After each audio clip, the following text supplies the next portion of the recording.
Welcome po dito sa Tinale Talk.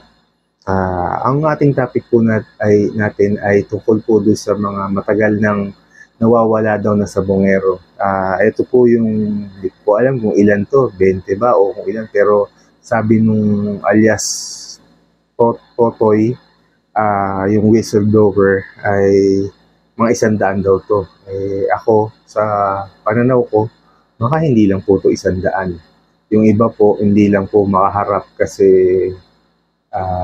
siguro nahihiya rin o kung paano.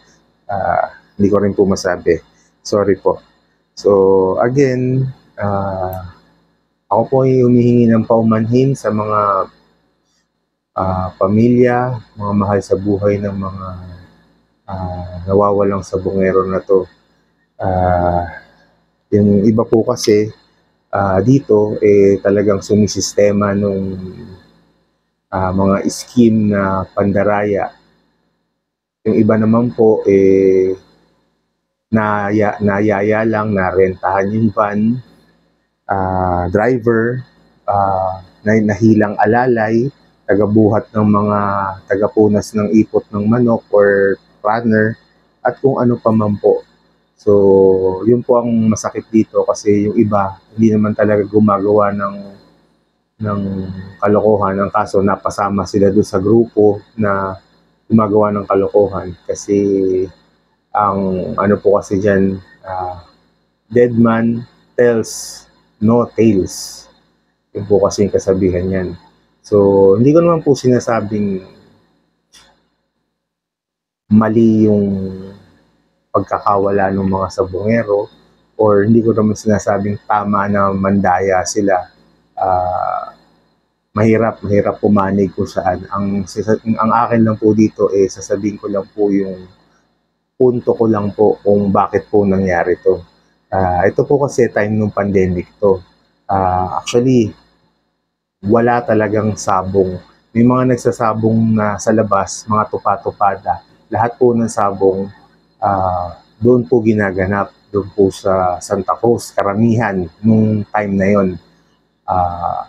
Nung time po na yon, ang sabong po doon sa Santa Cruz, 7:30 ng umaga o alas 8 ng umaga hanggang alas 7, hanggang alas 6, hanggang alas 7 ng umaga.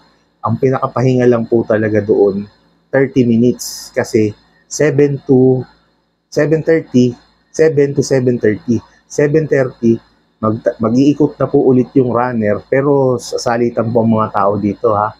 Nag-iikot na po yung runner para magpalimber dahil may sultada na ng alas 8. Ako po kasi mismo nakarating po doon, nakapaglaba po ako ng mga ilang beses doon.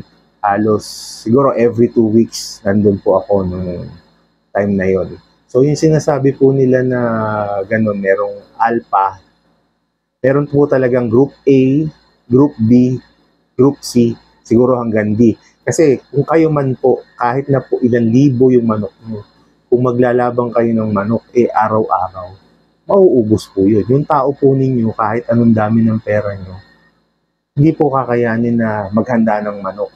Ang nangyayari nga po doon, yung experience ko po ng iba, doon na po natutulog sa cockhouse yung mga handler.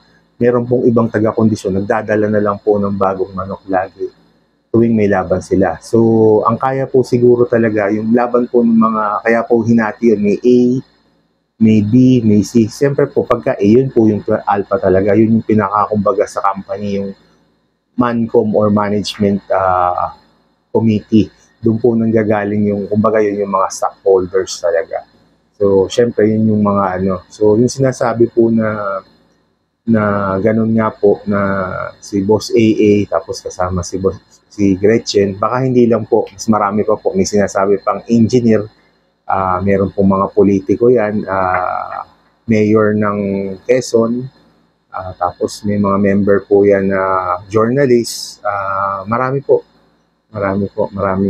politiko o lahat ng klase ng tao member po doon, naging member po doon kasi yun po yung talagang labanan lang noong time na yun. Ang nangyari po siguro dito, yung mga master teller naging kasabwat nung mga yung mga mananaya. Ang naapektuhan talaga po dito, ang unang naapektuhan o ang unang nadukot o kung ano man nawala, yung mga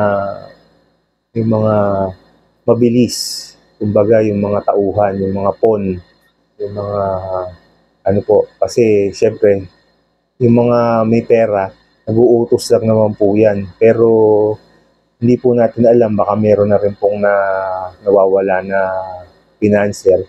Uh, Meron po talagang mga masamang epekto tong pangyayari na to, tong sabong na to na online.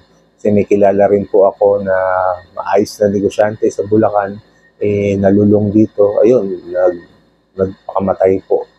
Recently ko lang din po nabalitaan. So, ang dami po talaga naging epekto nito. Although marami rin po talagang natulungan tong pagsasabong na to. Kasi ito po kasing sabong malaking industry. Meron pong tigawalis yan, yung mga tagalinis dun.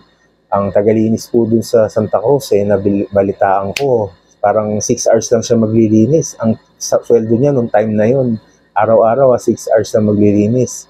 30,000, tagawalis lang yun nung farm na ginagamit na venue sa sabungan. So, ganun po talaga. Marami po yung tagagawa ng tali, tagagawa ng feeds, tagahanda ng manok, taga-breed. Napakalaking industry po nito. Lessons learned po dito, sa lahat po ng bagay, hindi lang po dito sa larangan na to. Alam ko po, kapit po sa patalim siguro sila nung time na yon. Dahil pandemic, walang makain, syempre kung meron nagyaya na sigurado yun. Ang offer doon, pinakamababa, 1,000. Syempre malaking bagay po yun. So, piliin po natin yung ating mga sasamahan, yung siguraduhin po sana natin na yung mga maayos po ito na tao na straight para yung mga kapamilya po natin hindi po mapahamak. Yun po yung nakita kong pangyayari doon. Siyempre po, sa part po, yung pagpalagay natin, kayo po yung nagpapalakad ng isang business. Kung yung pong business ninyo sisirain, meron pong talaga yung mga ganon, yung Anionyope, Mandaraya. Tapos yung mga mananaya ninyo, imbis na may parokyano kayo, mabubwisit. Siyempre, poprotektahan lang po nila yung kanilang negosyo. Ang kaso lang po, mali po talaga yung naging pamamaraan na nawala po yung mga sabongero. O hindi lang sabongero, marami po sila. Hindi lang po sila puro sabongero. So, mali lang po yung pamamaraan. Nangyayari po to sa ordinaryong sabungan.